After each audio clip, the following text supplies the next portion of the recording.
தமிழ்நாட்டு மண் மீதும் மொழி மீதும் மத்திய பாஜக அரசு தாக்குதல் நடத்துகிறது என்று திமுக மாணவரணி செயலாளர் ராஜீவ்காந்தி கண்டனம் தெரிவித்துள்ளார். சென்னை அண்ணா அறிவாலயத்தில் செய்தியாளர்களிடம் பேசிய அவர், கீழடி காலம் 2500 ஆண்டுகள் பழமையானது என்பது ஆதாரப்பூர்வமாக நிரூபிக்கப்பட்டுள்ளது என்று கூறினார். கீழடியில் தமிழக அரசின் அகழாய்வு சரியில்லை என்று மத்திய அரசு கூறுவதாக தெரிவித்த ராஜீவ்காந்தி, தமிழ்நாட்டு மண் மீதும் மொழி மீதும் மத்திய பாஜக அரசு தாக்குதல் நடத்துகிறது என்று குற்றம் சாட்டினார். சட்டப்படி பொறுப்பேற்ற ஒன்றிய அரசு, மோடி அரசு அந்த சட்டத்தை பயன்படுத்திக் கொண்டு, அதிகாரத்தை பயன்படுத்திக் கொண்டு தமிழர்களுடைய மண் மீதும், தமிழர்களுடைய மொழி மீதும், தமிழர்களுடைய சுயமரியாதை மீதும், தமிழர்களுடைய அதிகாரம் மீதும், தமிழ்நாட்டில் சட்டப்படி தேர்ந்தெடுக்கப்பட்ட அரசாங்கத்தின் மீதும் தாக்குதல் நடத்துகிற போது,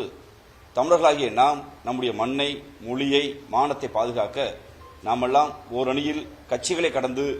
சாதிகளை கடந்து, மதங்களை கடந்து ஒன்று சேர வேண்டும் என தமிழ்நாட்டுடைய முதலமைச்சர்